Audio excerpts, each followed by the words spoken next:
That's why I sit here. All right, everybody. I call this meeting to order. Before we get started, the Dalhousie Student Union acknowledges that Dalhousie University and the Dalhousie Student Union building are located on traditional, unceded, and unsurrendered Mi'kmaq territory. The Dalhousie Student Union seeks to honor the relational treaty process in its programming, events, meetings, and interactions. We'll begin with roll call. Amina. She's on her way. Okay. Masuma. Here. Chantal. Here. Corey Larson sent his regrets. Alex. Here. Jeremy. Here. Katie George Jim. Here. Ali Barnaby. Here. Mary McDonald. Here. Katie Douglas sent her regrets. Ashley Farrell. Here. Arizy. Here. Kate. Here. Yazin. Here. Chelsea Cox sent her regrets. Chad Leclerc sent his regrets. Katie McClellan. Cameron Finley. Here. All right, we have quorum. Move along to the adoption of the agenda. Do I have a mover and a seconder to adopt the agenda as circulated? Did you get me for this amendment? Oh, I should have. I might have missed you, but Reese McDonald is here. We'll say it officially. Sorry, Reese. It's okay. Mover and seconder to adopt the agenda as circulated. Alex, Hughes, and Yazin. I had one amendment to the agenda that is relatively substantive, and so I'd like to put it to an up and down vote. A motion was submitted to me a little while ago. I'll read it in full, and it's up on the screen. Whereas the Budget Advisory Committee December 15, 2017 report recommended a 3% increase in tuition fees, international differential fees, and auxiliary fees, as well as a 1.8% cut for all faculty budgets. Whereas tuition hikes and budget cuts negatively impact the accessibility and quality of education.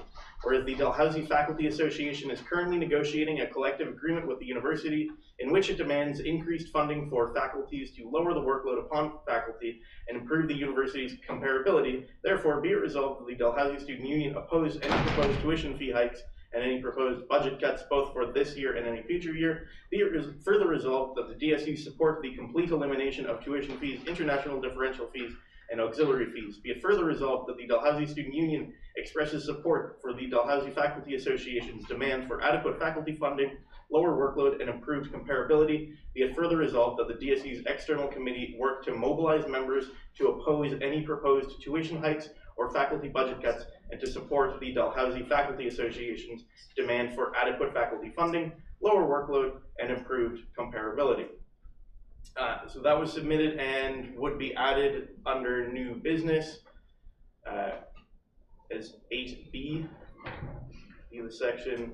So whereas that is a motion that's being suggested and councillors haven't had an opportunity to see it beforehand, it is still in order to add it to the agenda if it's the will of council, but I am going to put it to an up and down vote before we accept any other amendments. Do I have a mover and a seconder to amend to put this on the agenda? Moved by Masuma, seconded by Amina. All in favor of adding this to the agenda? All opposed? The motion carries.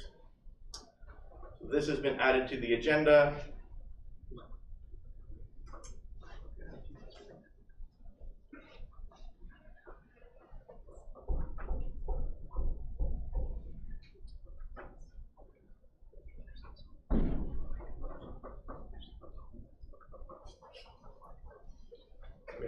I'm not going to worry about formatting at the moment. Are there any other amendments to the agenda?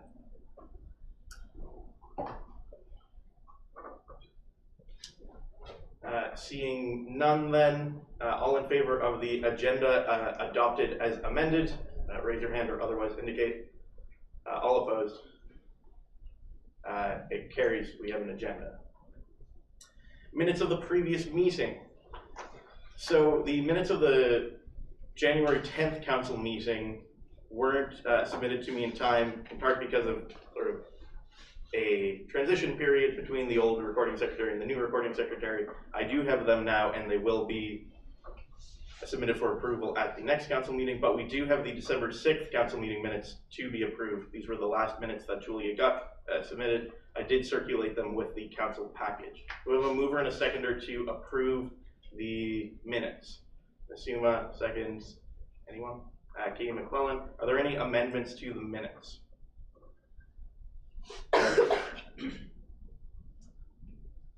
Seeing none, is there any opposition to approving the December 6th council meeting minutes?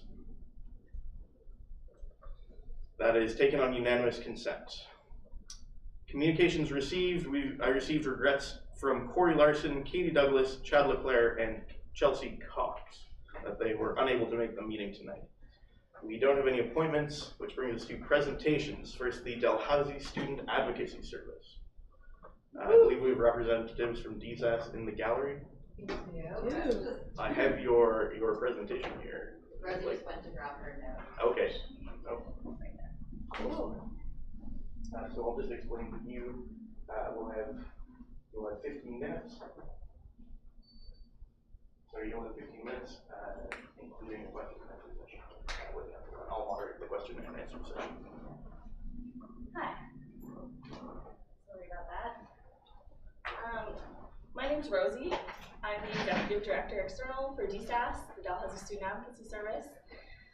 Thanks for giving us the time tonight.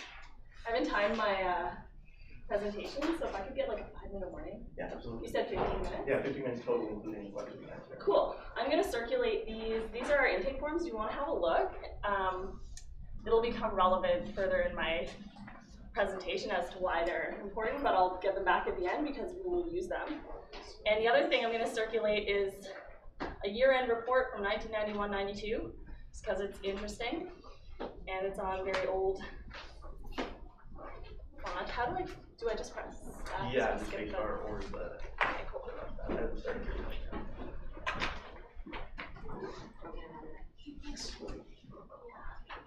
And I'm Nora. I'm the Executive Director Internal of the Dal Student Advocacy Service.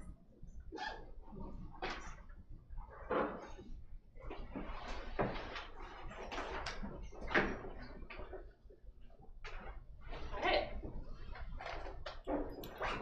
So we were established in 1985. That was the year I was born, actually, and I'll just give you a brief history of my involvement with DSAS first.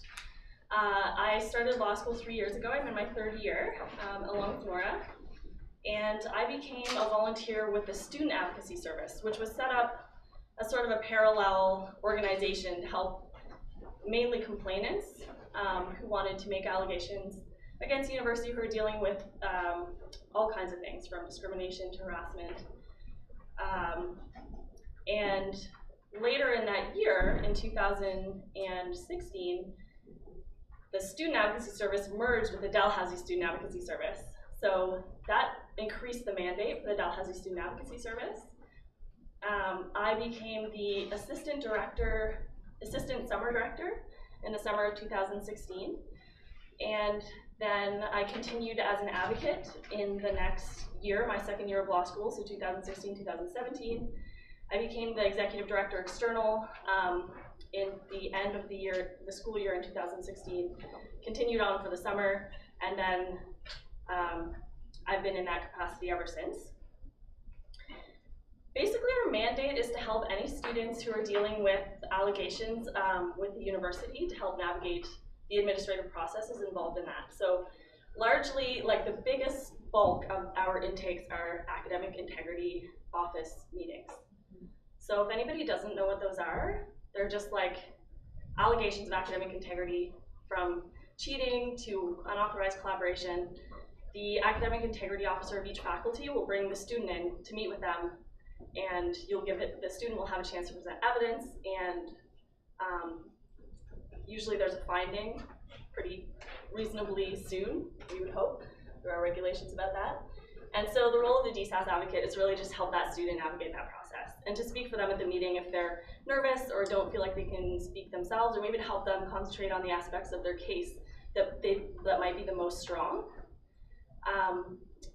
The Senate Disciplinary Committee, we appear before the Senate Disciplinary Committee as well, and those are for academic allegations as well as student code of conduct issues.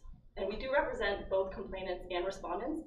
That was part of our expanded mandate in 2016. We do policy and outreach. I'll talk a bit more about that further on, but we have a policy director and an outreach director. Policy projects include, I think my favorite this year is the translation project, because we have a ton of international students. We represent overwhelmingly international students, and language barriers are a huge issue. And we think that they're an issue of procedural unfairness, basically. If someone can't understand the case against them, it's really not fair. And the university hasn't taken responsibility for this. We kind of thought, or I kind of thought that they should, but they aren't. So we've taken it upon ourselves to try to work with the International Student Center, as well as like just kind of a patchwork of supportive people on campus to provide students with translation services. And referrals and miscellaneous. Miscellaneous is like, we get everything. People contact us thinking that we're lawyers a lot of the time. We have to be like, no, we're law students. We can't provide you with any like advice, but we can give you information. And we make a lot of referrals. Sometimes to accommodations, sometimes to the DSU's council, the 20-minute council booking that you can do through the DSU. We refer a lot of people to that as well. And sometimes students come to us with issues like with student loans, for example, and we can't represent students before other bodies other than the university. So that's kind of our mandate in a nutshell.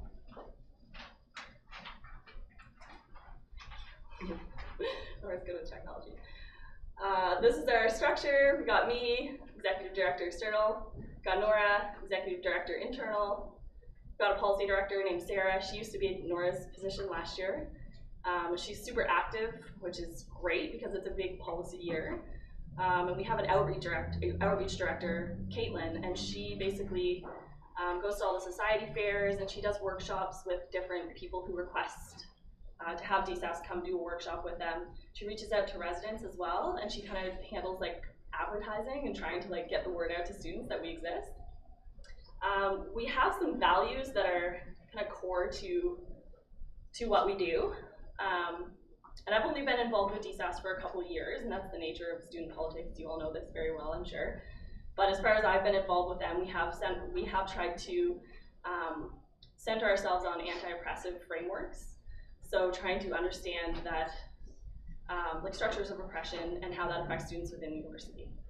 And we believe that it does, and we see that every day. If you just open up your eyes to the students we get, you can really see that. Survivor centrism is a part of what we do as well, and that means like active listening, believing students when they come to us. And that's with regard to surviving sexual violence, but it's also with regard to surviving discrimination, exclusion, kind of the things that play out because of people's social location within the university. And we strive to be accountable. We're accountable, first of all, to the students that we serve. So we're accountable to, our student clients, basically. We're also accountable to the DSU. And we are accountable to the advocates. We have 45 volunteer advocates, 47? We're somewhere around 50 right now, although it sort of fluctuates between the terms as some students go on exchange some terms, or to a clinical program or something like that. But it hovers around between 45 to 50, roughly. And I just wanted to add, all of our volunteer advocates get training in anti-oppression, as well as like confidentiality matters and a slew of other things as well. We do like a really intensive 6-hour training session at the beginning of the year in September. And then we usually do a follow-up as well in January, so we're going to be doing that tomorrow night with our advocates. Yeah. I skipped over confidentiality. It's super important. Just to let students know that when they're in our office or even meeting with our advocates anywhere else, that we can't even disclose to anyone else that they have access to the service.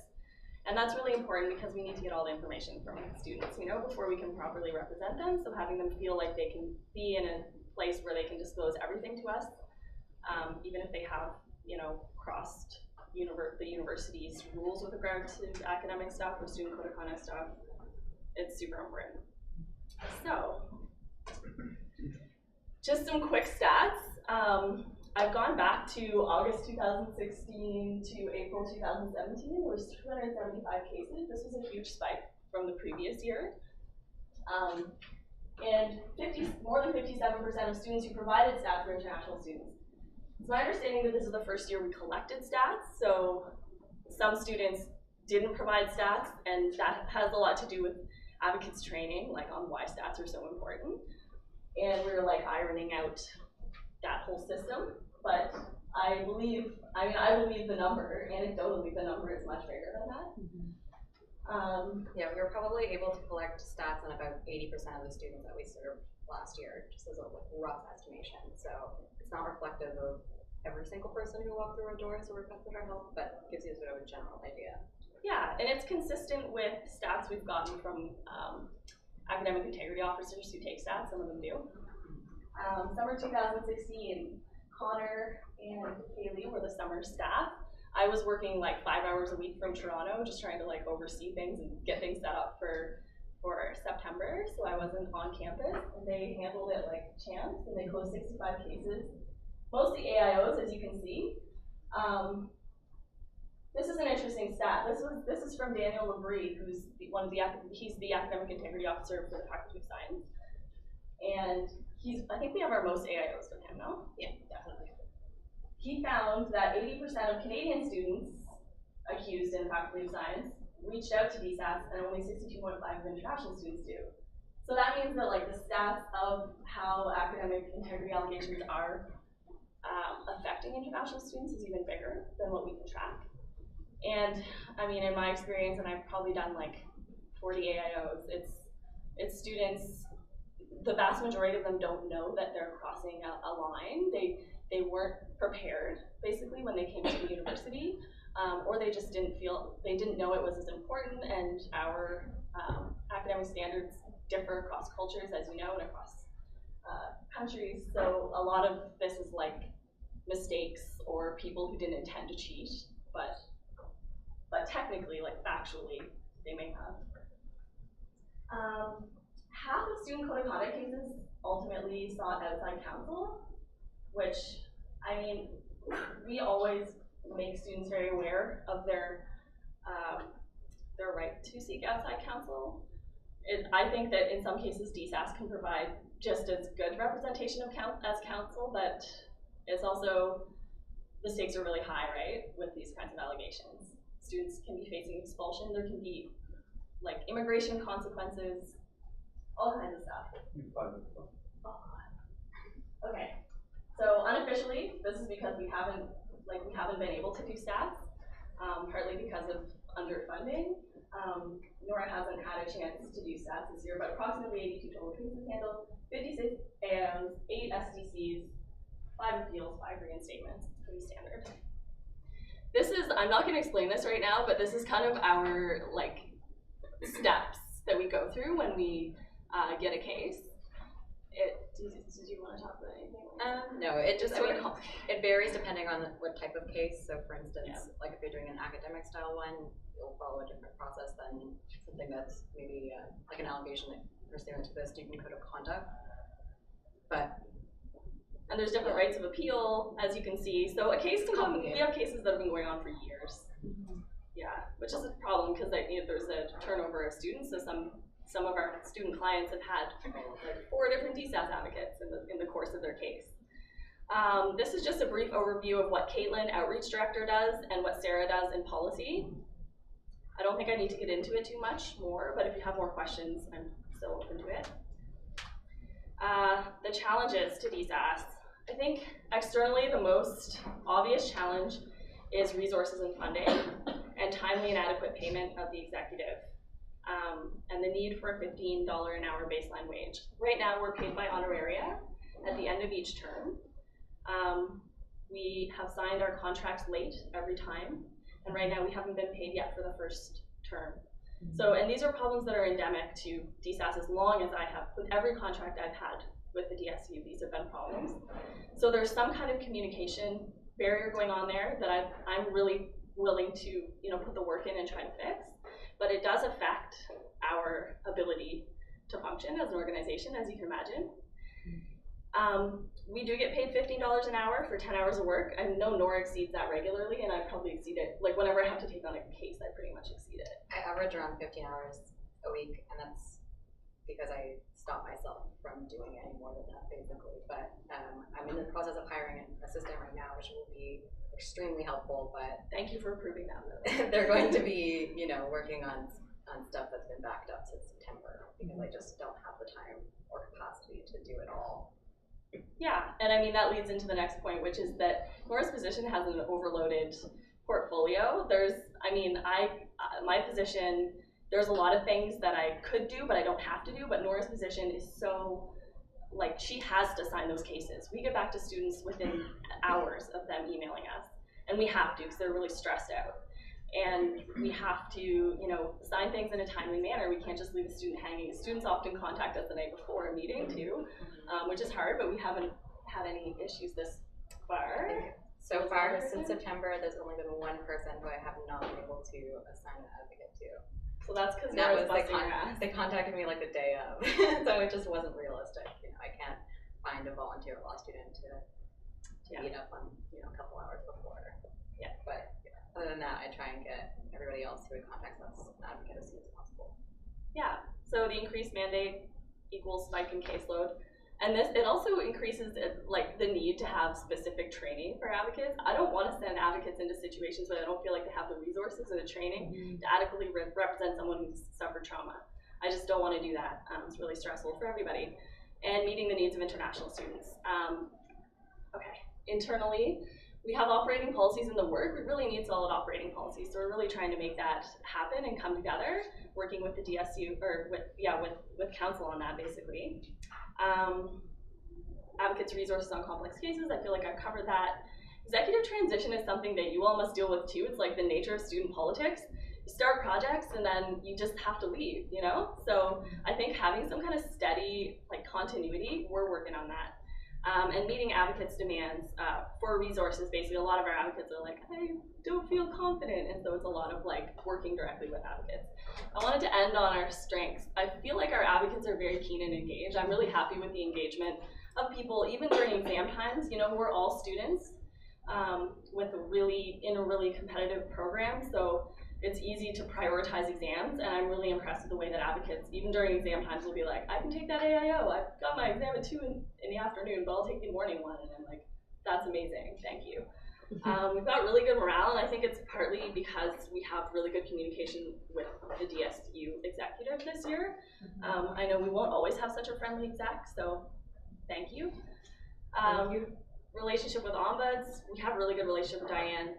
We communicate really well between each other, and we have a good relationship with Senate. And I'm going to end it there. Any questions? So that is the 15 minutes, but if councilors want 5 minutes for questions, somebody can move and second that. Move by Amina, second by Yazin. All in favor of 15 more minutes, or 5 more minutes. sorry everyone. 5 more minutes. All opposed. Or 5 more minutes for questions. And I can moderate that question and answer. Great, thank you so much. So does anybody have a question for our DSAS representatives? Yes. Yeah. You might have mentioned this. What's roughly your budget, or can you share that? I think I can share it. I don't have it. Yeah. Can I pull it off? I don't know if I can. Yeah. I think off the bat is 32. That rings a bell to me. Yeah, I think it's a totality of 32, and that would include training, paying staff, cost of translation services, and supplies. Yeah. Honorary printing. Yeah, so that is the entirety of their department. 3,200 or 32,000? Sorry, 32,000. Yeah, No long day. Yeah, It's been a really long day. Yeah, it's still not much for all they do. No. Yeah. Any other questions for DSAS? Yeah. You might have mentioned this again. What's the success rate of the advocacy, I guess? Success rate. Well, it depends how you define success, really. We don't, if you're talking how many cases get dismissed when we go for an AIO, it would be very few. But that's, the AIO, it's sort of they base it on the evidence. If there's if they have, a picture of a student, or what would be the strongest kind of evidence? It would probably be Bergman report? Bergman report. They're fallible. Yeah. But there are a lot of students who come to us maybe know that they did something wrong or know that they did something but didn't know it was wrong. And so a lot of students are willing to go and sort of admit their fault and accept a penalty. So for us, like, success is mitigating the penalty and making sure that something fair is reached at the end of the day. So that could be like making sure they don't get a notation on their transcript that could mess up their chances of getting a co-op. I mean, it's just hard to define success. Yeah, making sure that they don't fail a course because they made a mistake in accidentally not citing something, you know, like. Yeah. We also try to keep track of like more systemic issues. So there's like an academic integrity officer who's not following the standard considerations that they're supposed to consider. We'll reach out to Bob Mann and Diane and make them aware of the issue. Yeah. So it's like advocacy on like a one-on-one kind of basis, and then advocacy on a more systemic level too. Yeah, like I feel like we're successful sometimes. Sometimes we're not. I'm Amina and then Masuma. Sure. This is a comment, but as someone who's both used the services of DSAS and supervised DSAS, DSAS is an invaluable service. We're really fortunate to have you folks doing this work. And any recommendations that you have on how we can better support you folks, like, please let us know. Yeah, I'm just like a huge fan of DSAS. They're an incredible service, have always gone above and beyond. Yeah. Masuma? Yeah, so I'm also someone who has used DSAS and has also supervised it, and yeah, I think DSAS is one of the services on this university that gets the least support but does the most work. I've seen DSAS work in many different ways. I've seen DSAS support students through emotional trauma. I've seen DSAS take on cases, put like students before themselves as students. I've seen DSAS ensure that their advocates have proper training so that our students are dealt with care and it's a proper service, and they have like literally no funding, and the executive director and the external and internal director do not get paid enough and are bogged down. And like even the folks during the summer, like the amount of work that Connor and Haley did, I cannot even explain. Like it was just like boom, boom, boom, boom, boom, boom, boom, boom. I don't know how to explain it, but I love DSAS.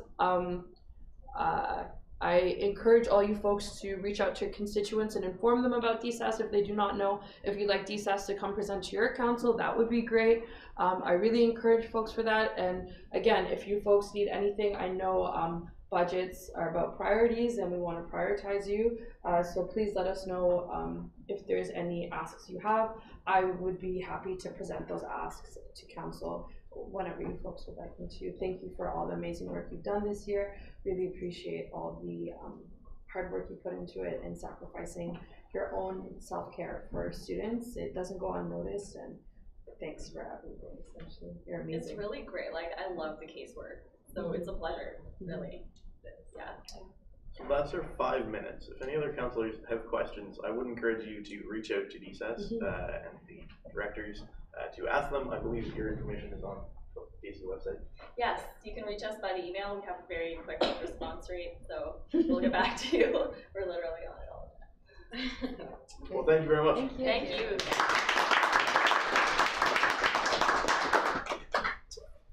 Up next on the agenda, we have committee reports, beginning with the Board of Governors Caucus. Amina.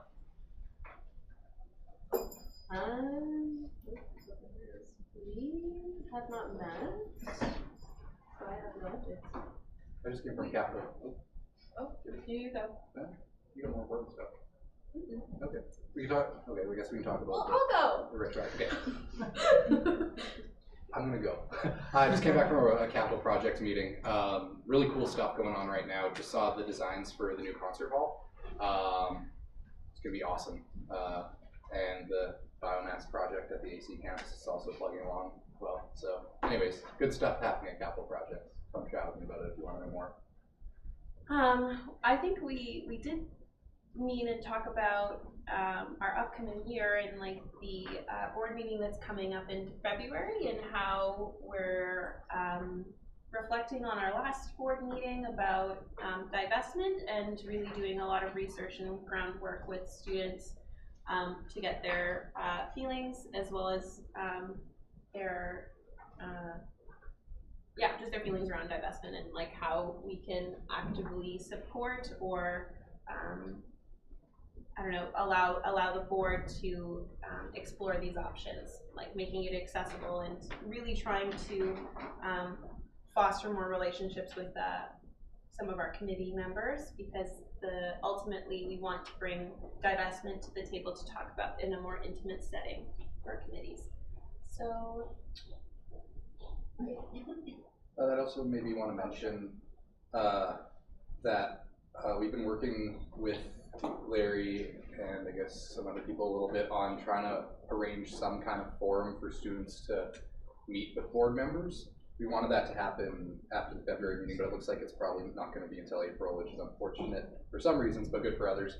But if you have any like constructive ideas, we already have a few ways that we want to format it, but at least on a personal note, I think it's really important that we develop relationships with board members so that we can be good advocates to them. So I think that where there's opportunities to do that, we're going to try to make it happen.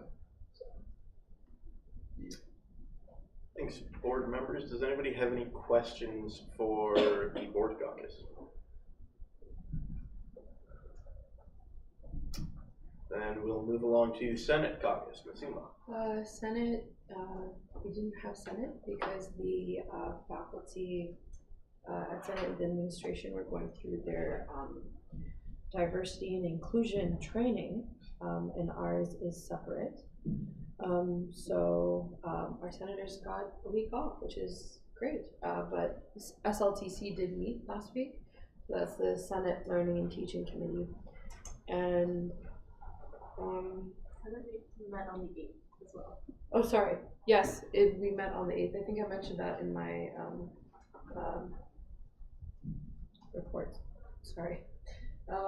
Yeah, it was a very, like, easy Senate. There wasn't much that was on the docket because we had just come back from break, so that's probably why I forgot it. But yeah, we've just been working on hopefully doing some more work on like structuring the Senate caucus and making sure that there's proper supports in place to ensure that students are represented on Senate. And like with the new addition of those 4 extra seats, and we're sitting at 11 seats right now, and we've increased our representation by 2%, it's important that we look at making sure that those seats and who's going to be sitting there are going through an equity lens. So that's currently where we're sitting in structuring the Senate more solid and more equitable. So yeah, because Senate diversity doesn't exist. Thank you, Ms. Yuma. Does anybody have any questions for the Senate caucus? Then we'll move along to the Society Review Committee. Alex. It's going well. We have 341. Woot woot! Which is great because that's only like 25 more to reach my goal of 365. So confident that'll happen. We haven't met yet since being back, so no new info, but we're going to start soon on the society office space allocations for next year. So that'll be a beast to overcome. Thanks, Alex. Does anybody have any questions for the Society Review Committee? Jeremy. What's the oldest society? I couldn't find that information, but I could find the newest society, which is the Dalhousie White Hatters Society. What? Okay, that's great. They cool. patrol the internet for bad things, and they like a white hatter, you know, like an internet white hatter. Yeah, it's a thing. What? Yeah. The Victoria Police Department. Yeah, they're like, I think it's like they like patrol the internet for like bullying and stuff, but they also patrol the internet for like creeps, like creepy people who are like Exploiting children. Yeah, exploiting people, and they go in and they pretend to be. To out pedophiles. So if you're into that, join the Dalhousie White Hatter Society. Okay, do we have any other questions for? No. I'd also like to say that Sedali's, the Dalhousie Debate Society, was established in 1843. So it's 175 years old. Probably I think the it might be among the oldest. It might be a Glee Club or something. Practices are on Tuesday. Das. Then moving along to the Grants and Sponsorship Committee, Chantal. We met almost 2 weeks ago, so we'll be meeting again soon. However, I think we have exploited, we have used, what's the number, 65% of our funds, so we're reaching the end of it. So I encourage you all to reach out to your constituents to apply for grants and sponsorships before they close, and I will update you folks when we have reached capacity. But lots of really great applications, a lot of cool societies doing fun things and fun events. Does anybody have any questions for the Grants and Sponsorship Committee? Alex. Okay, when did you say this done? 1843. Because that was 1872, so. Keeping on topic, does anybody have any questions for the Grants and Sponsorship Committee? All right, thank you, Chantal. We'll move along to the Elections Committee. So I received a request from the chair of the Elections Committee and the Chief Returning Officer to submit a report. The report was circulated with the council package, but we have the Chief Returning Officer, Alex, out in the hallway. Can somebody grab Alex? Oh, he's coming. Hi, Alex. Hi. It's your turn on the agenda. If you want a chance to give councillors an overview of your report and take some questions, you can take about 15 minutes to do so. Yeah, I'd like to shorten that by simply go through some of the main points. So the first point is, I'm confused on the voting period that we started to. I remember the motion was supposed to be 2 days, but on the minute of the council, it currently says March 12 to 24. I assume that's a mistake. Yeah. I don't really care, but since you guys already have a minute, is it something that's supposed to be done beforehand, or We procedure requires fixing, or? We can amend them at the next meeting if Okay. a councillor moves to. Second thing is about the signature. So I'm not sure if everyone is aware that I've reached out to Amina before about having a physical signature required for the petition to initiate a referenda to set to equivalent as a electronic checkbox on an online Excel document. And Amina told me that it's supposed to be a committee decision. I reached out to the elections committee and we voted and it passed to say that they are equivalent. However, some people reach out to me saying that this is not the case and the society should reconsider and recollect the signature. So I'm not sure if the council has any information on that. Ali and Amina, do you want to comment on that specifically? Starting with Ali. Yeah, well, like Alex had mentioned this to me before as well, and I just kind of said that that was something that him and Megan should be speaking about. And from my understandings right now, Alex doesn't want to work with Megan, so it's complicated in the sense where Megan's his supervisor, and Megan should be helping, but he's not allowing her to help. Okay, this sounds a little bit more structural than we might be able to get into without some sort of concrete discussion or decision piece. I have Amina and then Kate George. Can I motion to put a discussion item on the agenda? This agenda, it would require unanimous consent, where we already passed the agenda. But Can I move to have a discussion item under new business, talking about the upcoming general election for the DSU. okay, so this would be adding it.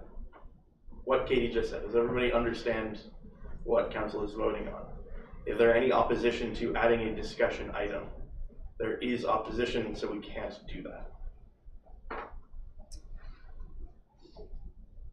Amina, did you have something to say on signatures? Yeah, I just wanted to clarify my position on signatures and what may have been misunderstood.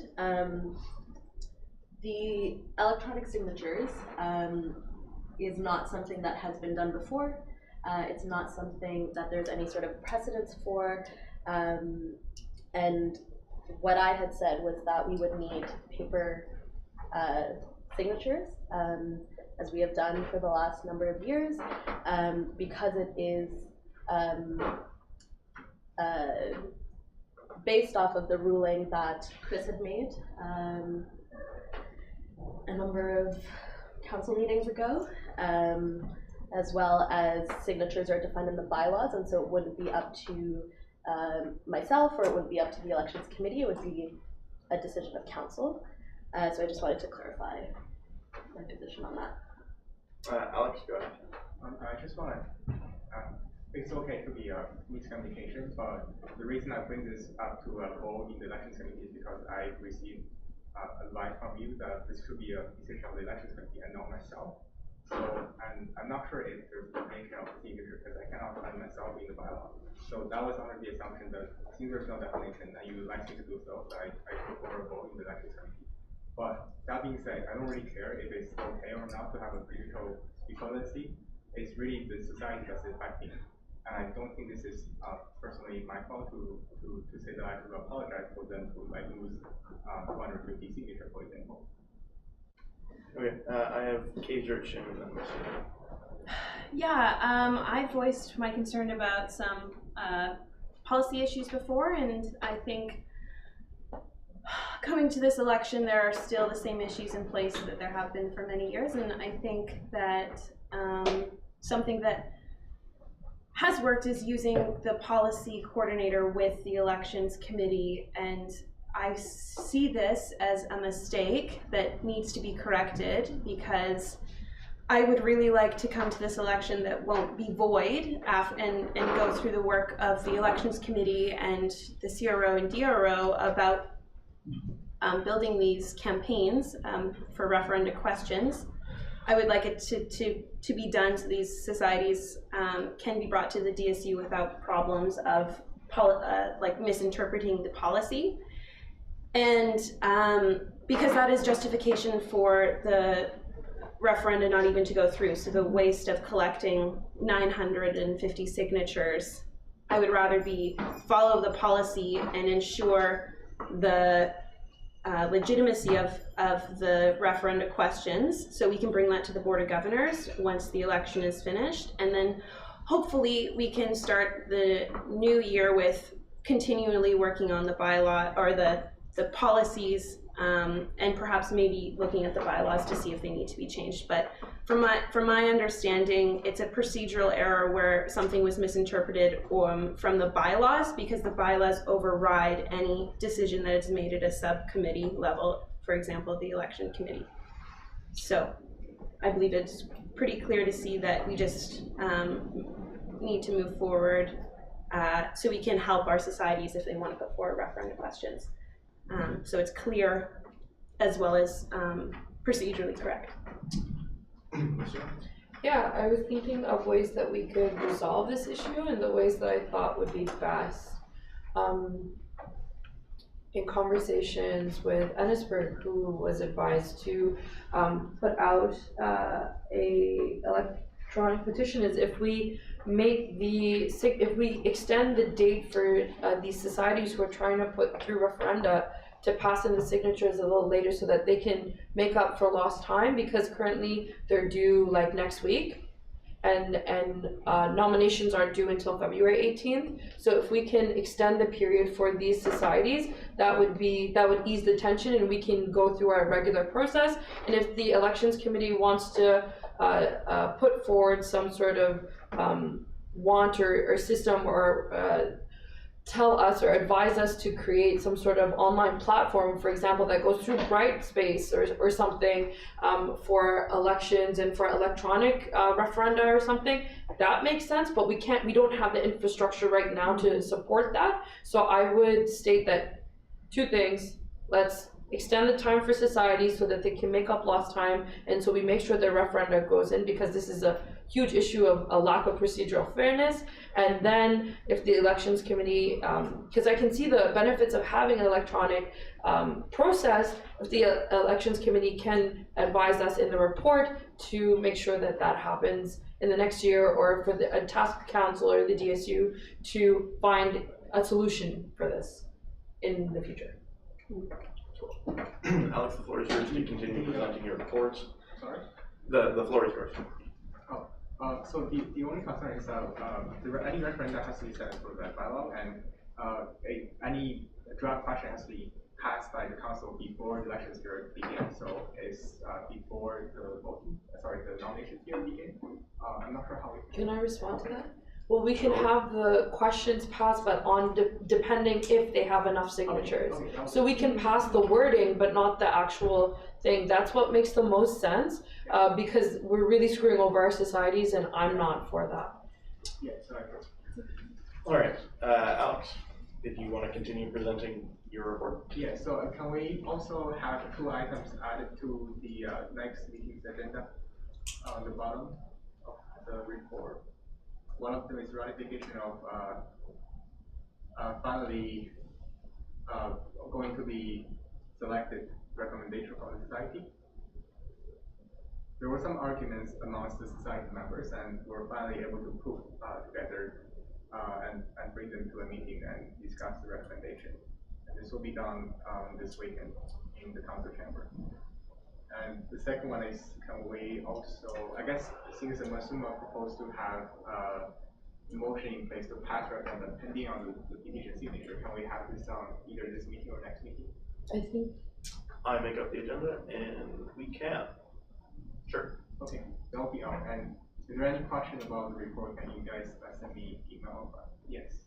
Katie George, just specifically about 6A, the request.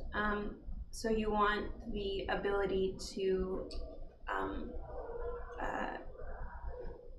basically like allow students to assume the unfilled counselor positions? Is that what that's for? No. It's so the council position who's currently not be filled, there might be finalized recommendation from society before the next council meeting. So I know it's probably one of the few last meetings that we're gonna have, but are we going to ratify them, or are we just gonna ignore their request and continue with the general election? I just still don't understand. So we have unfilled councilor seat, right? Yes. Last time we discussed about this, we will have society put forward recommendations, and I'll bring forward to the council. And this might be complete before the next council meeting. Are we going to ratify them, or? Oh. Jeremy, there's some bylaw implications with that. So I don't even know if that would be in accordance with the bylaws. I think that would be worth double checking before we commit to doing anything. Yeah, bylaw, there's been substantial question, conversation, legal advice, etc., back and forth on this question, and it has been decided, I believe, by council that societies are able to appoint, societies that represent certain groups of students are able to appoint their representatives on council. In fact, that's happened for people currently sitting on council. Typically the procedure that happens is I get notification from a society that represents a certain group of students that they have passed a motion. I get notice from their president, and I require 2 sources of verification, and then if that happens, I bring forward the appointment. So this would just put appointments on the agenda as a standing sort of appointment process. Okay. Does that make sense? Yeah, Kate. Can I ask a question about that? Sure. Does that mean, is that only in extraneous circumstances that is used? Like there is no one elected in the general election? Yes, yeah, okay. That's exactly correct. So there was some question on interpreting the bylaws about how vacant council seats are treated after the election, right. You know, if they're still vacant, and council decided to appoint through their tactics. Yeah. Okay. Does anybody have any other questions for Alex? You can always email him at cro@dsu.ca. Thank you, Alex. Moving along to New business. To begin, we have a motion submitted by Mary McDonald that was circulated with the package. Mary moves this motion. Do I have a second for this motion? Reese. Then Mary, I'd like to remind councillors that they have 4 minutes to speak on this motion. I'm going to let any councillor who hasn't spoken speak before any councillor gets to speak for a second time. And I'm going to try and keep this debate limited to about 40 minutes maximum. So without further ado, Mary, as the mover, you have the opportunity to speak first if you would like to. Thank you very much. The motion just seeks to extend congratulations to Dr. Florazone on his reappointment unanimously by the Board of Governors after extensive consultation with internal and external stakeholders. And it also pledges looking forward to Dalhousie's 200th anniversary and beyond, the continuing cooperation of the DSU. And we believe that Dalhousie is very fortunate to have a dynamic leader of Dr. Florazone's caliber.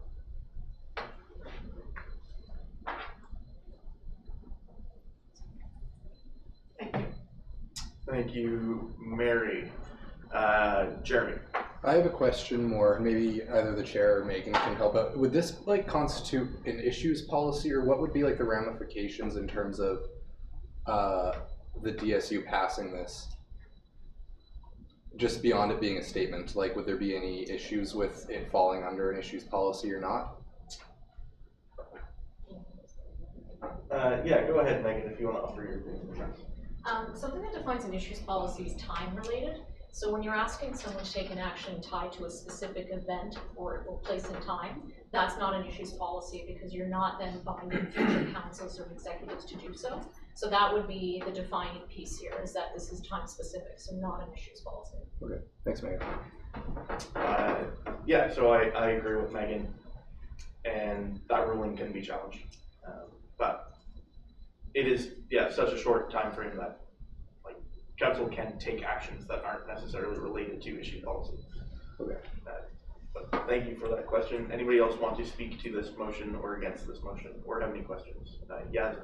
I'm speaking against this motion. I'm speaking against it because it was under Richard Florazone's administration, I guess, that tuition fees were hiked by 18% for engineering students. I don't think that that's a favorable position for students, and so as representatives of students in this council, I don't think we should be congratulating him. So I'm voting against this. Thank you, Yaz, and I have Masuma up next. I'm also against this motion for the Dal dentistry. I don't think Florazone has conducted himself in any amazing way. I don't think that he has been exemplary in any way. I think he has a lot of learning to do. I was not consulted for Florazone. I definitely wouldn't have re-voted him in. I think the first time he met me, he asked me where I was from. So I would say that no way. For the survivors who went through Dal dentistry, and for an administration who continues to not support survivors and continue to perpetuate violence in every form, no way. I will not stand by this motion. Thank you, Masuma. Does anybody else want to speak to this motion? Mary, do you want to? Amina hasn't spoken yet, so we'll go Amina and then Mary. So I'm also speaking against this motion.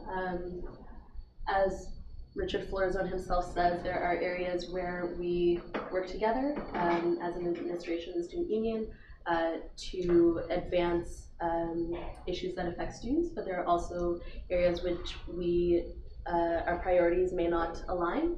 And so I think it's important for us to recognize that there are places where we differ and our priority is always with students. Thank you, Amina. We'll have Mary, then Katie, George, Jim, and then Yazin. I'm having a really hard time hearing everyone. Oh, thanks, Cameron. Like, you go a little bit close to the mics or something, that'd be great. Yeah, if people can. Sure, sorry about that, Cameron. If people can speak up a little bit so that Cameron, who's teleconferencing, can hear, that would be excellent. And Cameron, if you can't hear anything, just raise a point of privilege and let me know, okay? So, Mary, then Katie, or Jim, and then Yasmin. Mary? Thank you. I just want to briefly speak to 3 objections that were raised with respect to Yazan's objection. Tuitions have been raised universally at every university in the province. These are very challenging fiscal times for universities with government transfer funds being slashed. With respect to the Dell dentistry situation that occurred a few years ago, the actual offensive events by male students, this all occurred before Dr. Florazone became president. That actually occurred during the previous president's watch. Dr. Florazone, in responding to that crisis, handled it with professionalism. He did absolutely nothing wrong whatsoever. He responded in direction, by the direction of the female students who were directly offended and affected by the situation. Dr. Florazone handled that professionally, and he did so diplomatically, and he does not deserve one iota of blame. Now, with respect to the survivors situation where funding was requested from the university, perfectly reasonable and valid request was made by the university in response to the funding request to demonstrate how many people were contacting the service, and the DSU refused to provide this information to the university, and that is why the funding was declined. So these objections have no basis whatsoever. Thank you, Mary. I have Katie, George, Jim, then Yazin, then Jeremy, and then Nasima. So Katie, George, Jim. Thank you. I have a personal relationship with Richard. I have for a little while now. I think that as a person who voted to reappoint him for a second term, as board members, we're kind of trained to look at things from a very large perspective at an institutional university level. And I think at that meeting that we passed his renewal, like, it showed that, okay, yes, President Florazone has done this work, but it also talked about how, like, critically we can move forward and how Dr. Florazone recognizes problems at hand, but I don't think it does anyone a service by passing a motion that recognizes, you know, and congratulates him as a second term because of all of the reasons stated before, plus, you know, my own personal experience and other students' experiences, and I don't think that those things can be swept aside and called irrelevant or unsubstantial, because I think without recognizing the challenges of students that they have with their administration, that we're not questioning ourselves as an institution and going to do steps to work towards, you know, a better university, because even Dr. Florazone recognizes that we are not at the state that we need to be in. And I think that we can show him in other ways that we're excited to work with him and administration that doesn't just recognize one side of the story about Dr. Florizone. So I am against this motion. Thank you, Katie. I have Yazin, then Jeremy, then Masuma. Let's not forget that also Richard Florizone represents the administration, and the administration is currently having negotiations with the DFA. For us to sort of congratulate the head of the Dalhousie administration in the middle of negotiations is like us congratulating the head of the Chronicle Herald in the middle of the strike. You know, it strikes a bad tone and implies something that isn't usually what the DSU stands for. And if I remember, we had a motion on the table that I think we passed that said we stood with Chronicle Herald writers in the middle of that strike. So, you know, there's another dimension to this that we should also take into account, other than the fact that Florizone is good or bad. It's also the context that we're in right now. Thank you, Yazin, Jeremy, and then Masuma. Jeremy? Yeah, no, I'm a little torn on this one, to be honest. Because when I read the spirit of the motion, like I see what it's saying is that it's about collaboration, and I think it's really about bringing people together. But at the same time, especially the comments from Katie and Amina ring really true with me. That like it's hard as a board member to really process this motion, and there's times for cooperation, and there's times that aren't. I think that I am. And I hope my fellow councilors will know that I really do hear what they're saying. But I do think I am for this simply just because it's, in principle, I think it really stands for the fact that we're looking to seek areas of cooperation where we can find them, and where there aren't, we're still willing to push.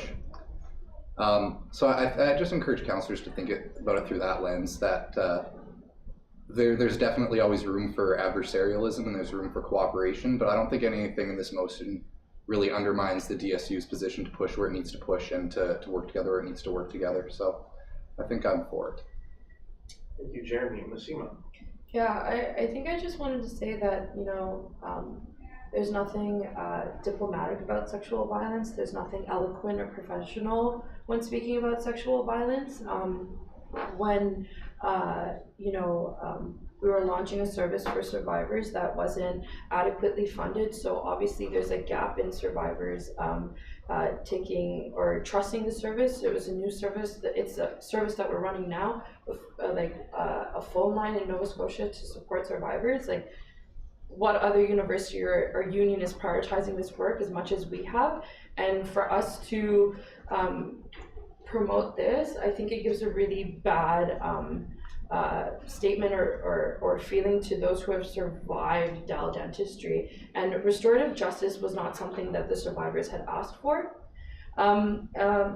Something interesting is an Atlantic News, CTV News article or story where it says, Dalhousie dentistry scandal, costly lesson in communications. Apparently it cost $10,000 to get Dr. Florizone prepared for an interview with CBC's Fifth Estate, and CTV has been told it didn't happen. So like, I just can't get behind this, and I think that this is only really one-sided because it does not specifically talk about areas in which are tasked Florizone with bettering his relations with students. Because if I'm not wrong, there's only 3 students on the Board of Governors. If that Board of Governors had more student representation, I don't think the vote would have gone that way.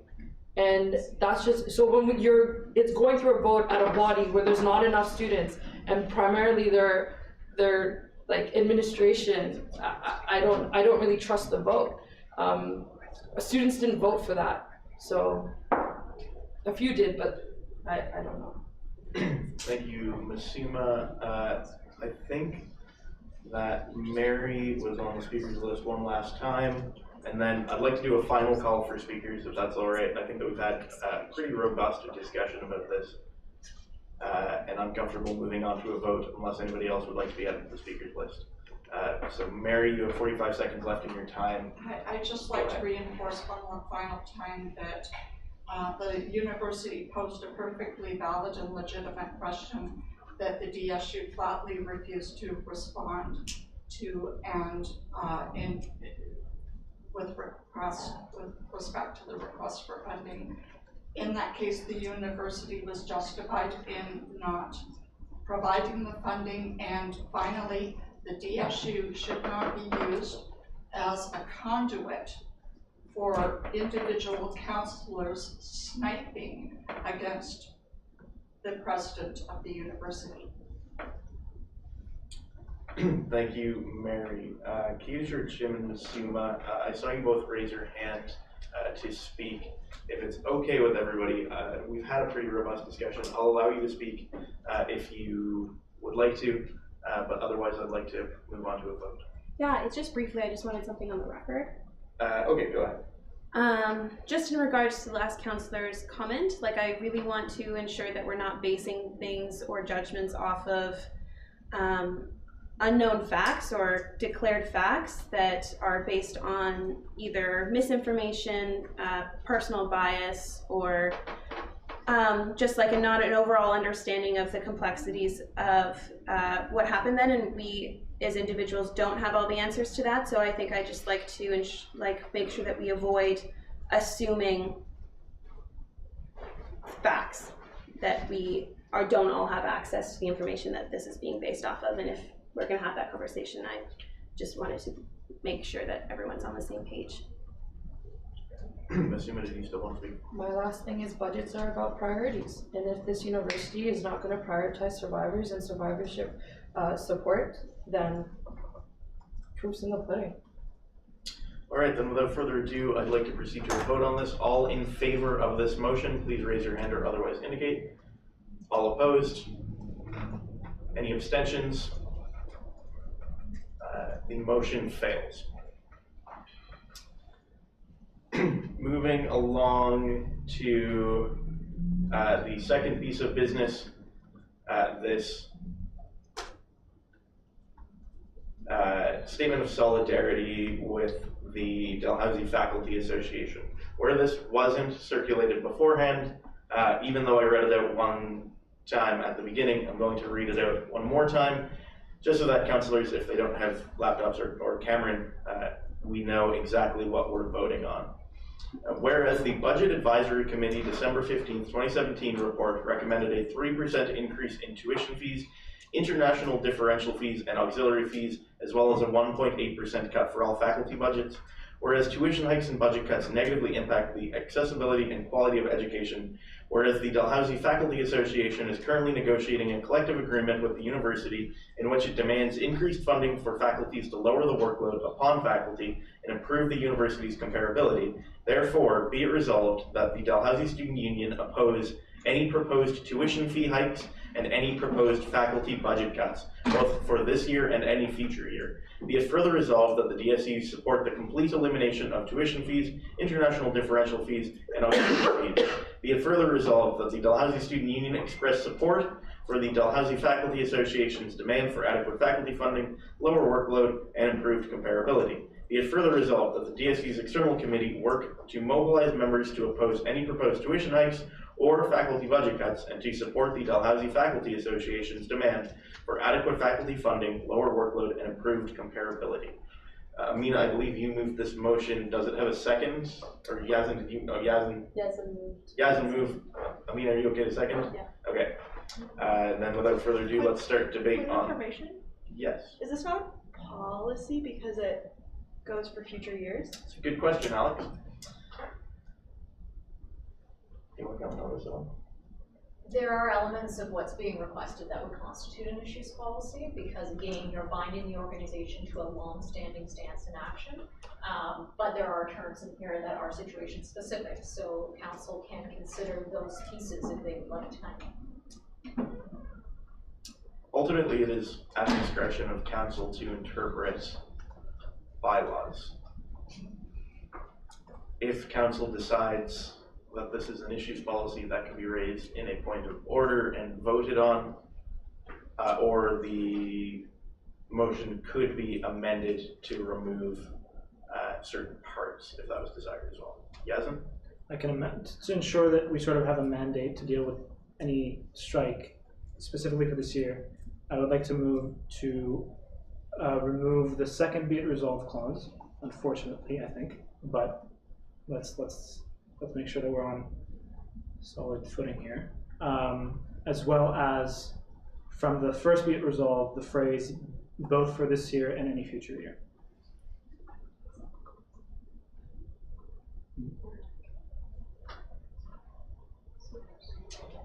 Megan wants to add something. I just wanted to add that this can serve as your notice of motion, what's being presented here for an issues policy. So you would be able to vote on the remainder that is long-standing at the following council meeting for adoption. Be it I noticed. didn't want anyone to think that this was being thrown out. Be it noticed. Perfect. I'll bring that up at the notice of motion section of this agenda.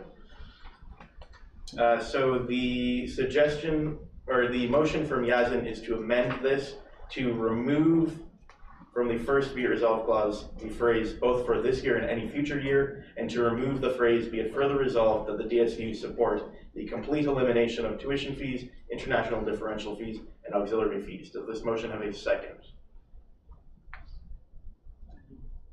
Alex Hughes. Does anybody want to speak on either side of this amendment? Just the amendments. Go ahead, Katie. I think that the student union has already made their position clear on these things, and other, I think, things have been said, so I don't think I have a problem with it being included because of the union's public stance anyway, and that's something that it could be worded differently, like the DSU, like, I don't know, like support the equity of students. I don't know, but I'm just saying, like, I think the student union has already, committed to some of these things. So I personally didn't actually have a problem with it. Yasmin, did you want to speak to this? No. Nasima, go ahead. I also agree with or echo with what Katie has said. I feel like the union in the past has definitely taken a stance on tuition fees and the elimination of tuition fees, and I just want folks to know that I totally support this motion. At the bottom you see it says be it further resolved that the DSU's external committee work to mobilize members to oppose any proposed tuition hikes or faculty budget cuts and support the Dalhousie Faculty Association's demand for adequate faculty funding, lower workload, and improved comparability. And I would like to tell the council that I'm like ready to do the work that has been set up by this motion. So I'm happy to pass it. Hopefully you are too. Yeah, just a reminder to councillors that this is a debate about the amendment specifically, and we will have a debate about the motion imminently. Call to question. Perfect. I'm comfortable doing. Mary, did you want to comment on the amendments quickly? It's a little hard for me to read that from back here, but is what I just wanted to clarify. Is it the red text that's being deleted? Mm-hmm. Yes, the red text is being deleted. So we're not going to be debating that. The red text. Yeah, so if this amendment passes, then the red text will be deleted and we will be debating what is left of the motion. So all of the text in black will still be the standing motion before the council and will be debated by council. Are there hard copies of that motion? I haven't been provided. I don't believe that there are any hard I can copies. print some out right now, if you want to give me 2 minutes. Sure. Does anyone else need a hard copy? I motion for a 5-minute recess then? Sure. Second for a 5-minute recess. Amina, any opposition to a 5-minute recess? All in favor of a 5-minute recess? All opposed? Motion carries. We're in recess until 7:21.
We are back in session.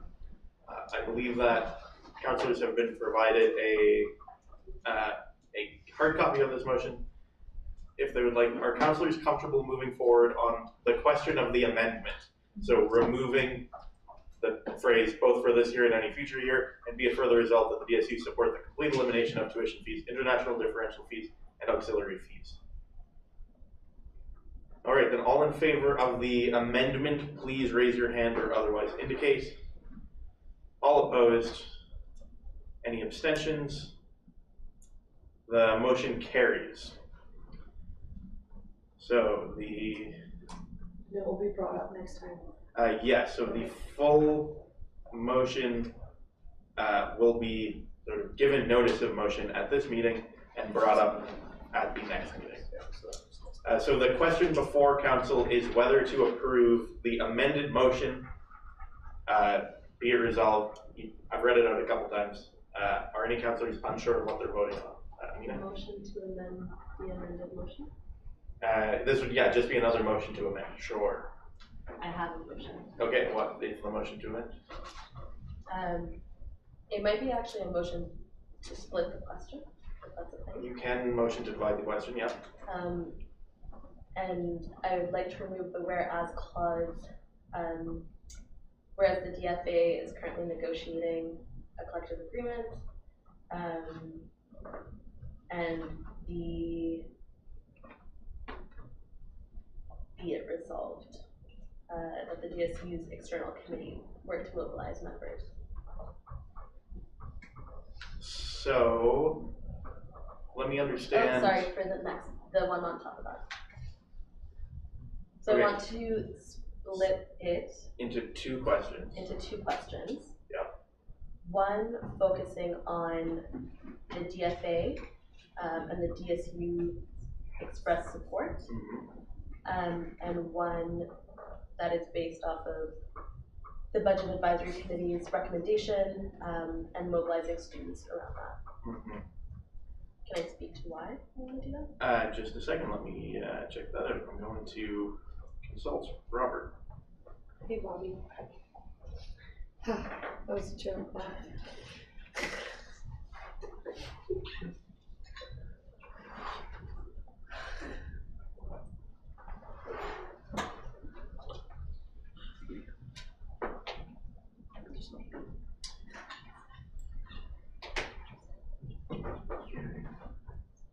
Okay, so the motion to divide the question isn't debatable, but you can move to divide it. So let me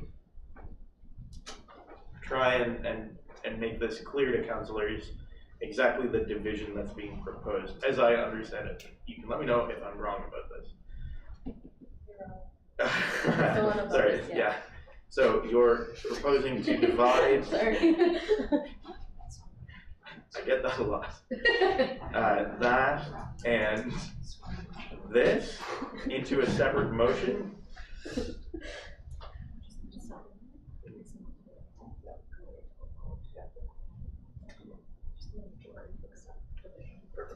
So is it also pull out the third whereas clause? Yes. Okay. So those would be one. Yeah. What's in blue, and then the rest would Try and be make it the other. separate. Can councillors see blue all right as different than black? Yeah, full screen. Okay. So this is a reflection of what you want. Okay. So the proposed division is to separate the blue clauses, the third whereas clause, and the current second be it resolved clause into a separate motion. So what this would do is we would have one motion, that's the text in black, we would debate it, we would vote on it, then we would move on to a second question, debate it, vote on it, and that would be the text in blue. Do councillors understand what's being proposed? Okay, is there a second for Amina's call to divide the question? Katie, George, Jim. This motion isn't debatable, so we'll move right along to a vote. All in favor of dividing the question, please raise your hand or otherwise indicate. All opposed? Any abstentions? The motion carries.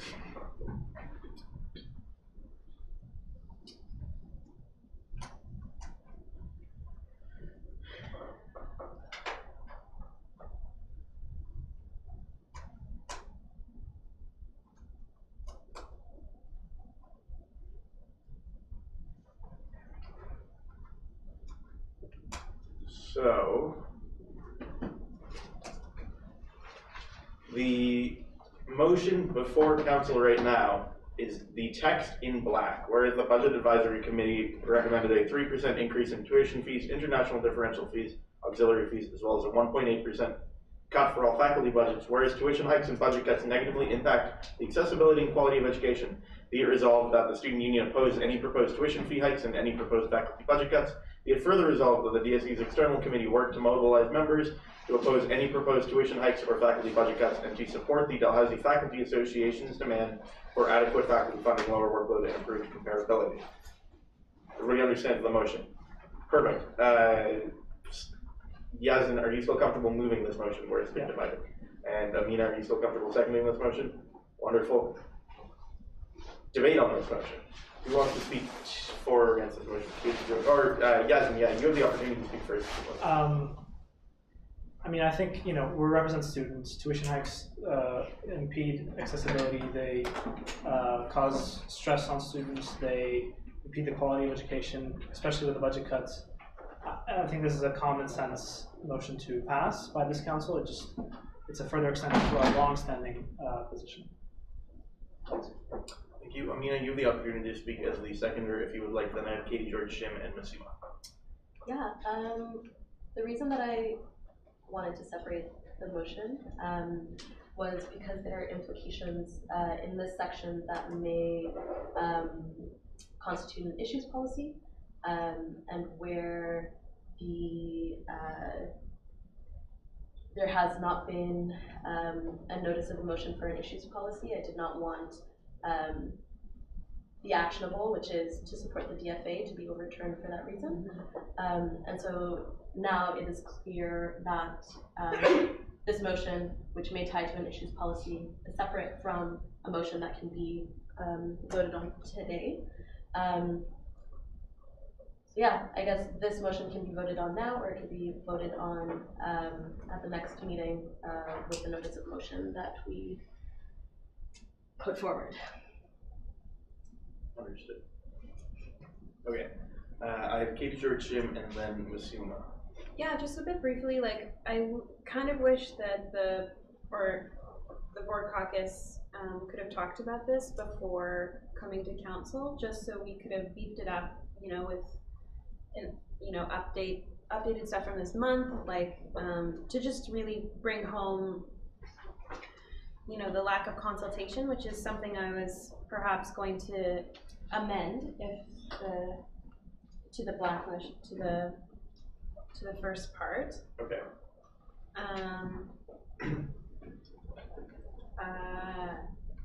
So it would be a second whereas, probably. Okay. So between, and it would be whereas Dalhousie University and the Budget Advisory Committee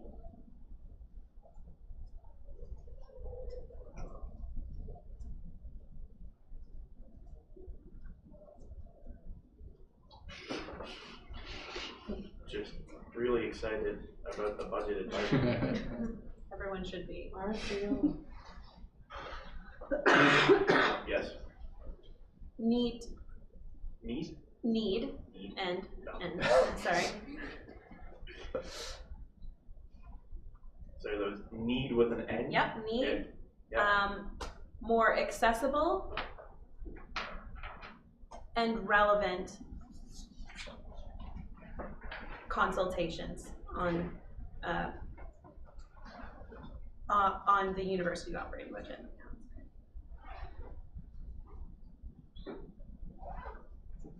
Big source of relevant consultation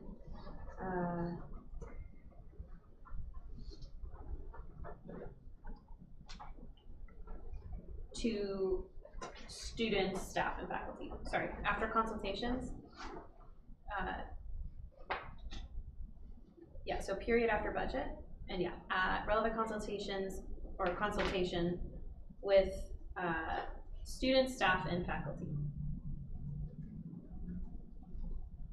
regarding maybe replace on with regarding the university's operating budget. Are you coming to me?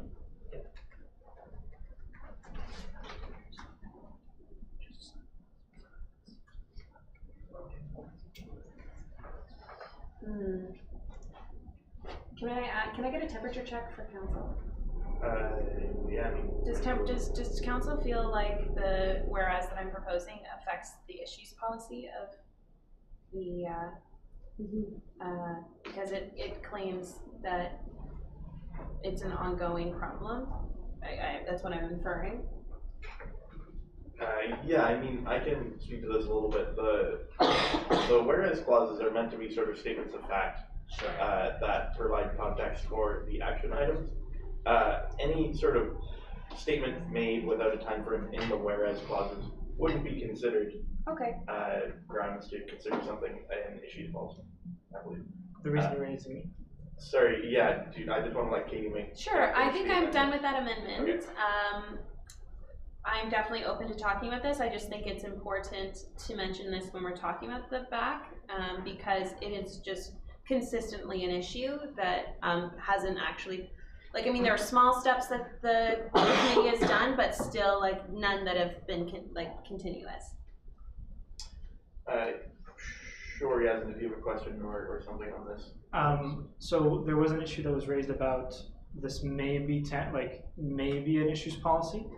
And so there was a concern that someone could just sort of raise an objection. So to make it more situational, I was going to ask if after the first be it resolved, it can be added for this year. And considering you're the one proposing an amendment, maybe you can add that to your amendment. And sorry, just add this year at the end of be it resolved? The first be it resolved. So be it resolved that the Dalhousie Student Union proposed tuition fee hikes and any proposed faculty budget cuts for this year. And that way it's more situational. I'd be okay with that. Okay. We haven't seconded the amendment yet, and so I'm just going to throw this. Sorry, it's in there.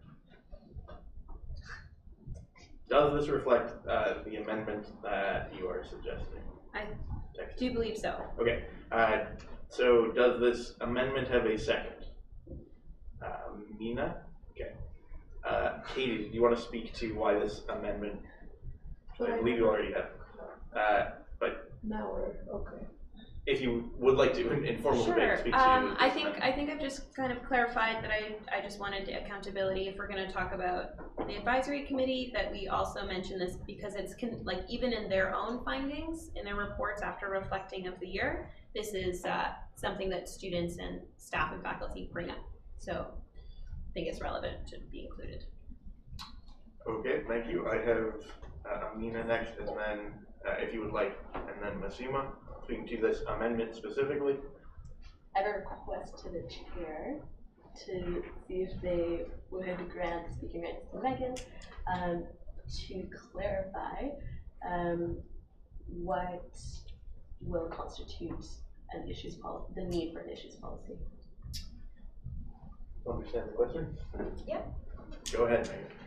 So I'll just clarify that ultimately council determines the definition of what constitutes an issues policy. So whenever I'm stating the criteria for that, that's just from my professional opinion. It's still your decision.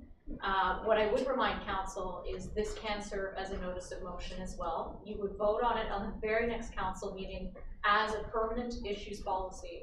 And I don't want to speak for the councillor that introduced this motion, but I believe the intention was that this would be a long-standing policy of the union. So I wouldn't want to see council amend this to be so situational as to avoid an issues policy when they could accomplish the original intent in just one more council meeting. So I'll just point that out. I'm Masima next on the speakers list for this amendment. Okay. I don't know if this is pertaining to, yes it is. I think that we should, I don't think it's pertaining to this, Chris. I don't know. I appreciate your candor on that. Yeah. We can wait until the main discussion. But can you put me on the first on the list because I've been waiting to talk about this motion for a while. Any other comments on this amendment? Yasmin, Amina? The reason why I think this should be passing now is because I would like to give the execs the mandate to start doing something about it. And every 2 weeks we lose brings us closer to the vote date on April. And so I would like to give the mandate. If we have something for this year, at least they can start doing that. And then we can maybe in the next meeting provide them with a sort of a general, which is, that was just my logic, and that's why I'm so sort of focused on passing this now. But yeah. Thank you, Amina, on this amendment. Yes, go ahead. Maybe a friendly amendment. An amendment to the amendment? Yes. You can technically do that. Okay. It's just a wording thing, but maybe meaningful consultation instead of relevant consultation. That's a very good word. Okay, so Amina proposes an amendment to the amendment to remove the word relevant and insert the word meaningful. I'm going to use a different color. Oh God. Trying to find neutral colors. I think No, I take that as like as a friendly amendment because I think it more accurately describes the amendment itself. Just Okay. so if you'd like to swiftly move through that part of it. Okay, cool. Then we will take it as a friendly amendment and just change relevant to meaningful. So we're still on the amendment. Are councillors ready for the question on the amendment? So add the text that is in blue. All in favor of the amendment, raise your hand or otherwise indicate. All opposed? Any abstentions? The motion carries. So, the motion that stands before council is the motion that is on the board. Does everybody understand sort of where we're at? What's been added, what's been subtracted? Everybody good? All right, then we'll go to debate on this motion, beginning with the SUMA. Yeah, I'm just worried, I think, as a counselor who has put in a motion without proper notice, and other counselors or other folks being concerned that we didn't follow proper procedure. I'm just worried that it won't be taken care of. So if we as a council are okay with what's happening right now, and everyone knows what's happening right now, that we're trying to pass this, and this is what the council as a body of the union is doing, and everyone's on the same page, and later on won't defer, that I'm cool with that. But I just, if we're going to defer later and say, oh, it's a procedural problem, I think we're better off tabling it. That's what I'm worried about. That's it. Yes. I'm going to challenge you on that because I think that we did follow procedure, even though we did vote on it. It wasn't added. It wasn't given the day of and wasn't voted on. I think that happened before, and that was the issue. It was voted on, and 50% plus one. Actually, an overwhelming majority of council wanted to talk about this. The issue, I think, is only if this is an issues policy, and I'm going on with changing the language to make sure that it's specifically not, and it's very situational, to make sure that doesn't happen. So I am challenging you on that argument because I think that it is following procedure. Can I respond? Sure. Katie, I'm not denying I'm totally in favor of this, and I want us to pass this. I totally am in favor. I will pass it, but I'm just worried is all, because I want this to pass. Yeah. Katie?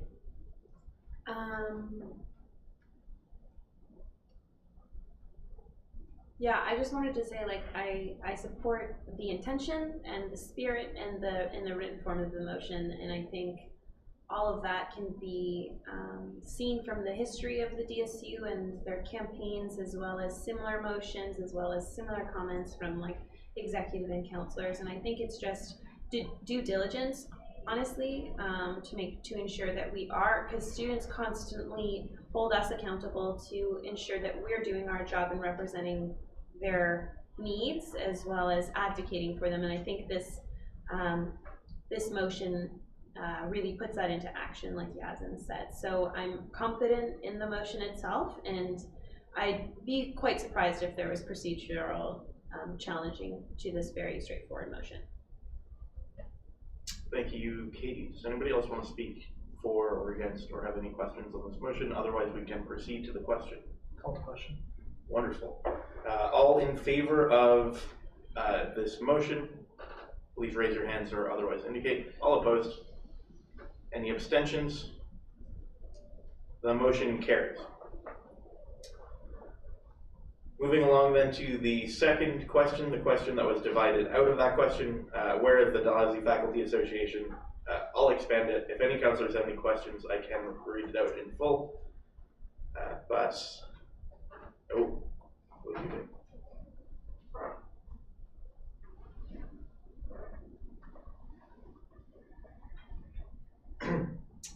So, Yasmin, are you still comfortable moving this motion where it was divided? Amina, are you still comfortable seconding this motion? Perfect. Then Yasmin, you have the opportunity to speak first on this motion if you would like. I'm really sorry for all the procedural stuff. Sorry, it's fine. I didn't think this would be that much of an issue considering the decisions being taken. But again, as everyone knows, the DFA is currently in the middle of collective agreement negotiations. It's been going on for months, and they've entered a conciliation stage. So this is just to, again, give the execs the mandate to take the side of the faculty and to organize accordingly. So I'll leave it there. Thank you, Yasmin. Amina, the opportunity to speak as the second, and then Katie George too.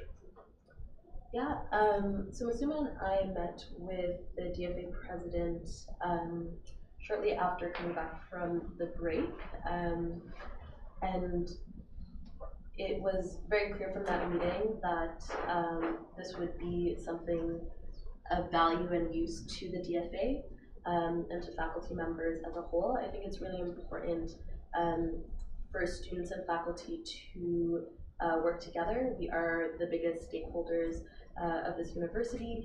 Faculty members directly uphold the mandate of the university of learning, teaching, and research. They are the ones who kind of face the brunt of the fallout of funding cuts. We both are affected by raising tuition fees, and so I think it really is important for us to stand together and pass this motion. Thank you, Amina. I have Katie George Jim and then Masuma. Yeah, I definitely support the motion in the spirit of the motion and the intention behind it, but it's hard to see the motion in this form because there are also so many other nuances of like Amina mentioned, like the DFA or just in general faculty relationships with students, and I would have liked to see a little bit more outline. I can't think of the top of my head. I don't have any of my notes, but this is something that was talked about at open discussions about the budget advisory committee, and it would have been nice to include some of that. But I just wanted to bring that up because it goes further than this specific negotiation process, because there are just so many. I think there are just other facets that could have been included, but there it is. Thank you, Katie. Masuma. Yeah, I echo a lot of what has been said. I think, from that meeting with the DFA, it was understood that, they need support from us, and as students and faculty constantly get budget cuts and tuition fees, I think this is definitely, we're related to one another, and of course, our professors are being put through not the best treatment, and I think it's time that students and faculty stand together. We have lots of faculty in the DFA, specifically the DFA, that has been supporting students and advocating against tuition fees. So I believe that we give support to the DFA and really consider this and stand in solidarity with faculty, because they deserve that. They don't deserve cuts. They deserve proper, just respect at this university. Thank you, Masuma. Does anybody else want to speak to this motion, or are councillors comfortable with the question? Question. Wonderful. We'll move right into the question then. All in favor of this motion, please raise your hand or otherwise indicate. All opposed? Any abstentions? I'm sorry. The motion carries. Woohoo! Moving along in our agenda, there is no old business, so we will proceed to executive business, beginning with Amina. Yes. I circulated my report just a few short hours ago, so I apologize for the delay. To go over it, so I held an open forum for all society presidents, adequately named the President's Council, to discuss direction and goals of societies and how the DSU can better support societies and how we can work together to engage more students. The Bylaw and Policy Review Committee has completed its holistic review of our bylaws, which is very exciting. And tonight you will be seeing a notice of motion with all of the BPRC's amendments. So please review those amendments, consult with your constituents, and if you have any questions, please feel free to get in touch. Senate was talked about before.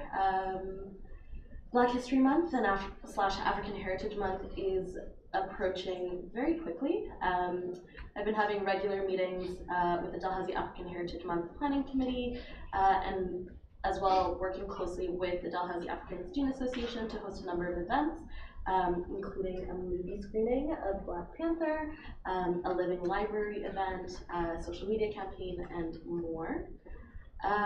Regular student affair meetings, strategic enrollment management committee meetings, AVP Equity and Inclusion Search Committee. The inclusion team will be having a number of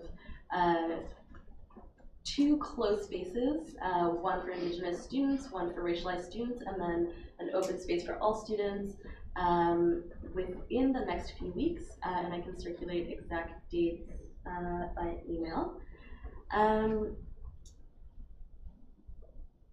Yeah. There's an event on Facebook. Right. Yeah. Wonderful. You can share those.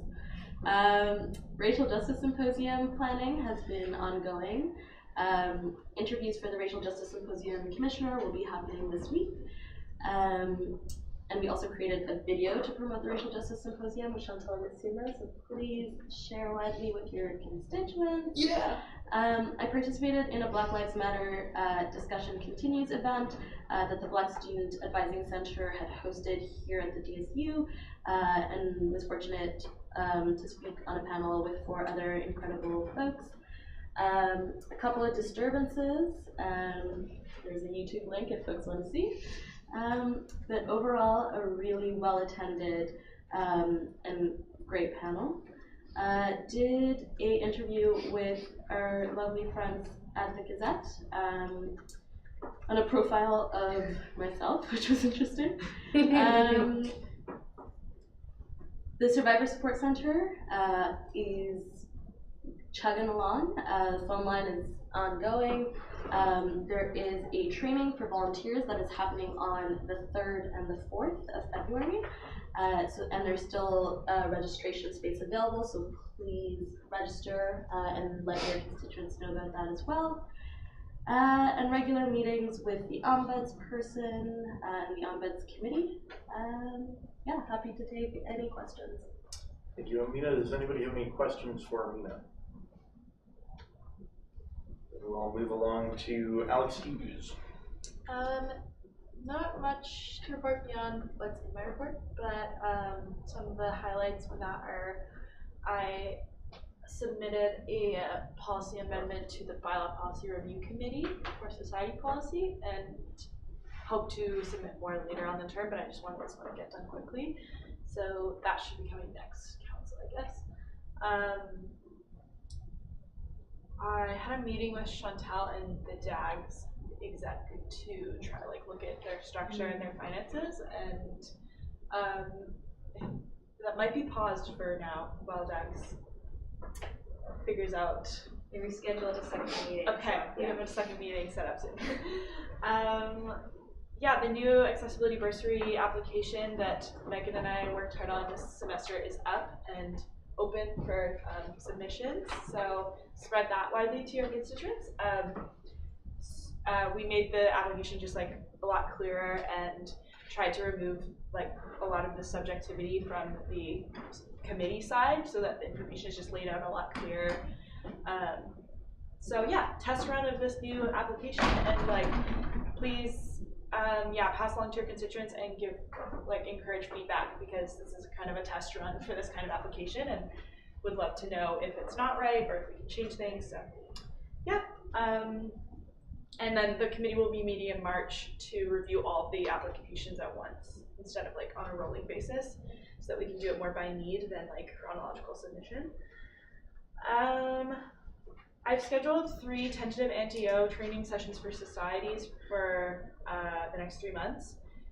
Tentative dates are, actually I don't even have them written down, but they will be posted on our Facebook soon, and I can have them for my next report. But I don't have rooms yet, so I don't want to put the dates out there because we may not have rooms for those dates. So yeah, but that'll be released soon. Part of the policy change, or like proposed policy change, is to have faculty and levy societies attend NTOs, like mandatory NTOs, becoming ratified. So it'd be great if y'all started that process and get your execs into going to our NTO trainings.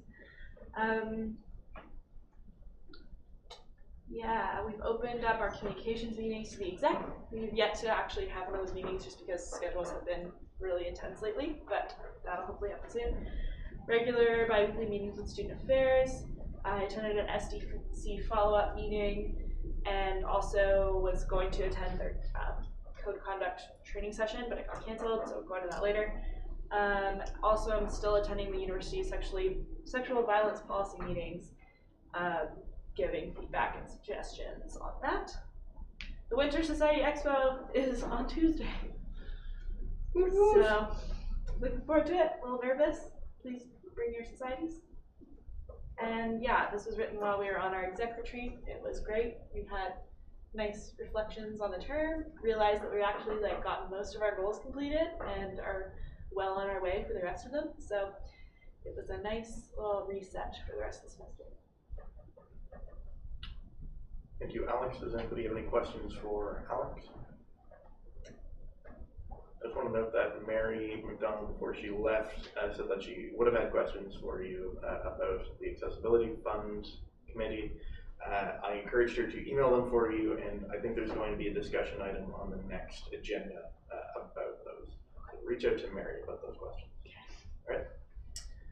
Moving along then to Chantal. Cool. I'm just going to point out some key things because it's getting a little late and I don't like the sound of my own voice, so just kidding, I do. Just joking. Just some key things if you want to get to constituents. I sit on the Transportation and Security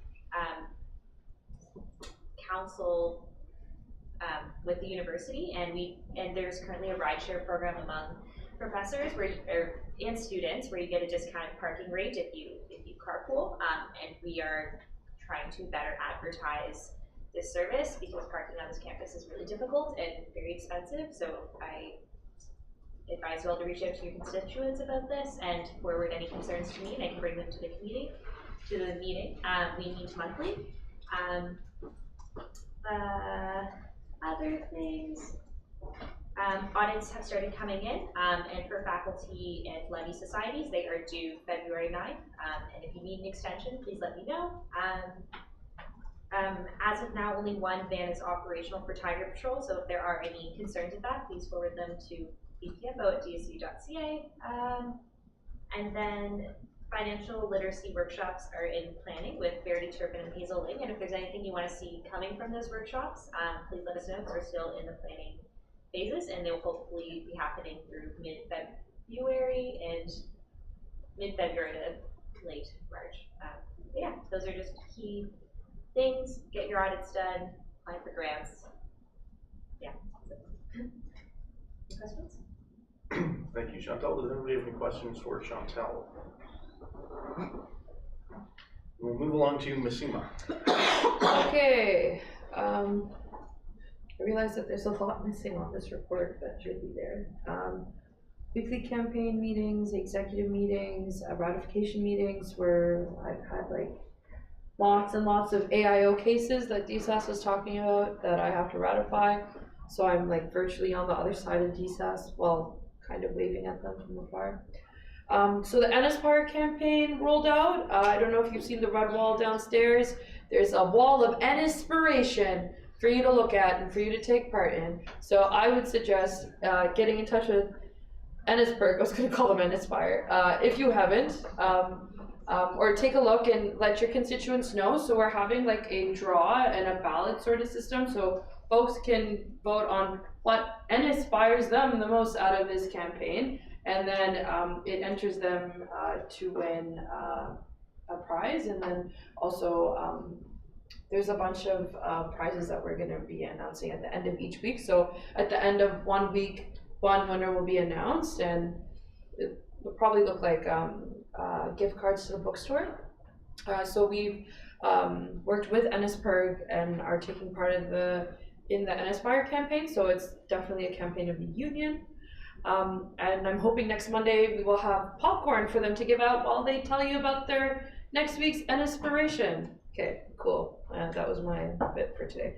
I meet with the ombudsperson at least every 2 weeks just to really touch base on what's happening in the university and to make sure we're on the same sort of page in regards to very systemic issues and specifically academic systemic issues that have been happening in different faculties.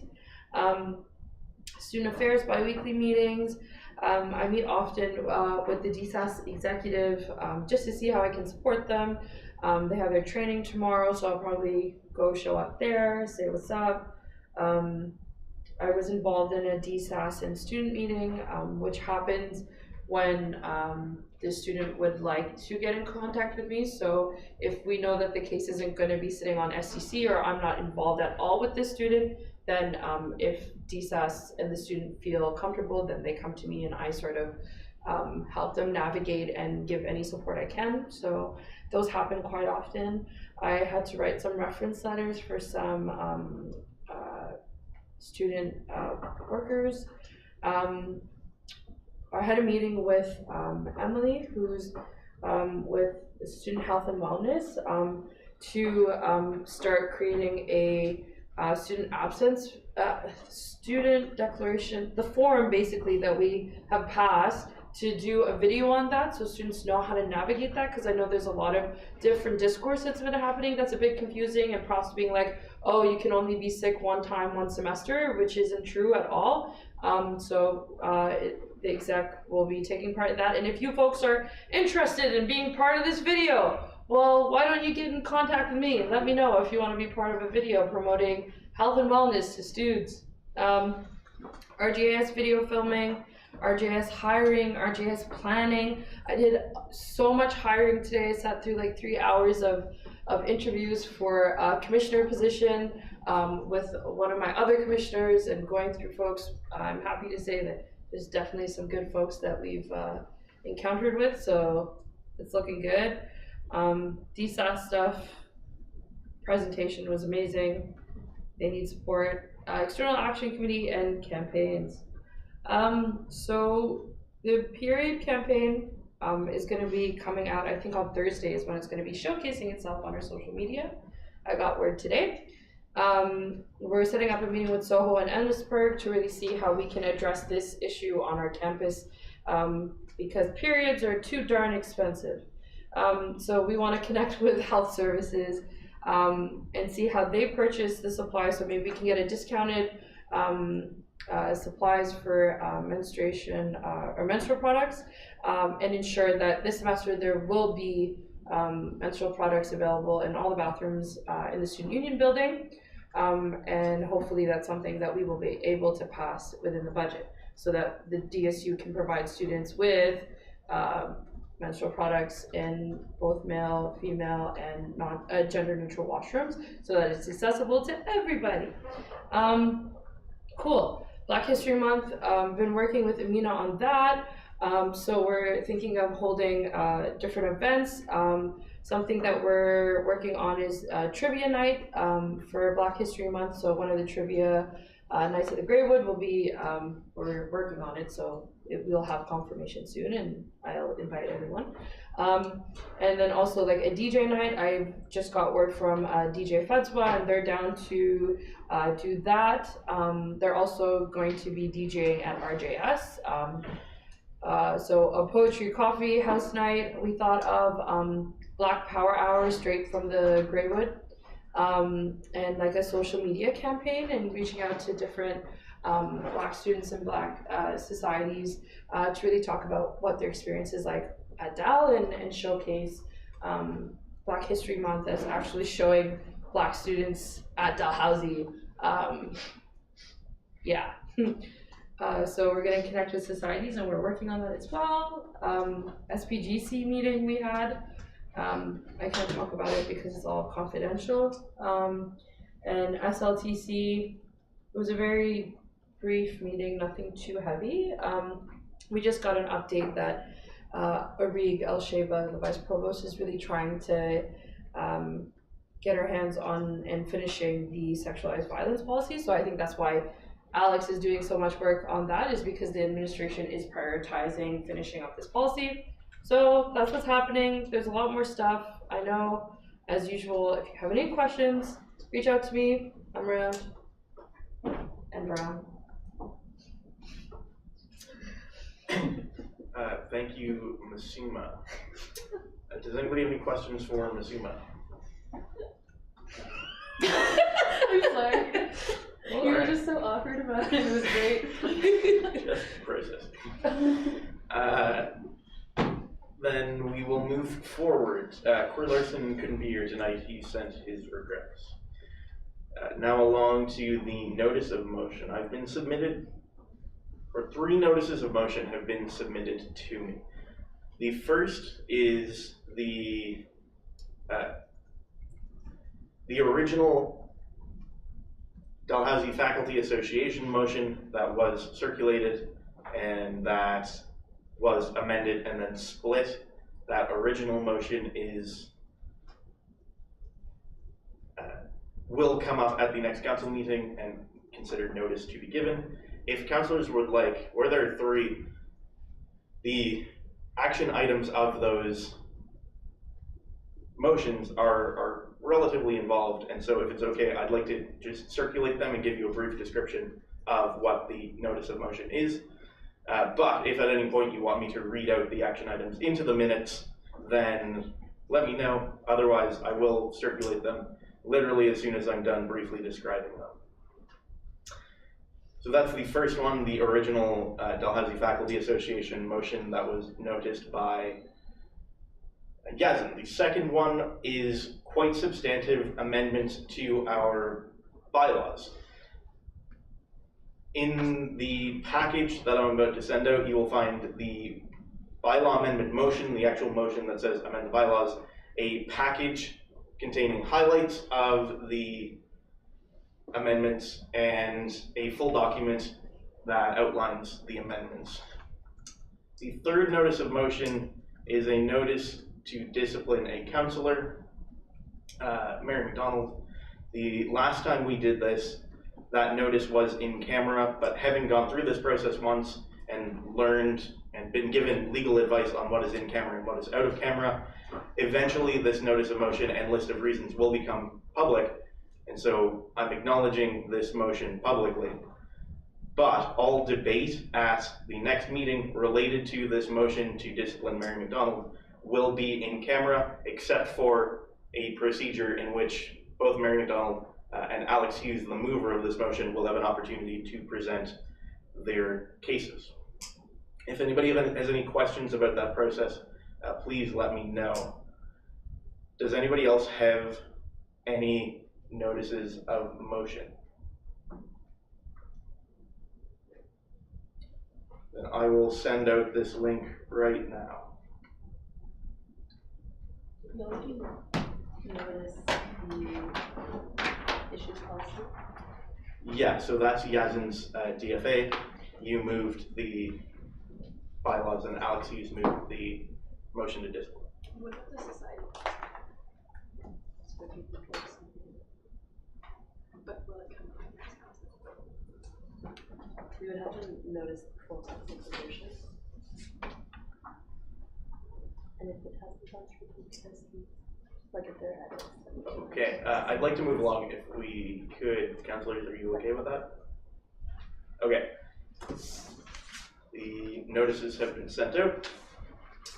Moving along in the agenda to announcements. Does anybody have any announcements?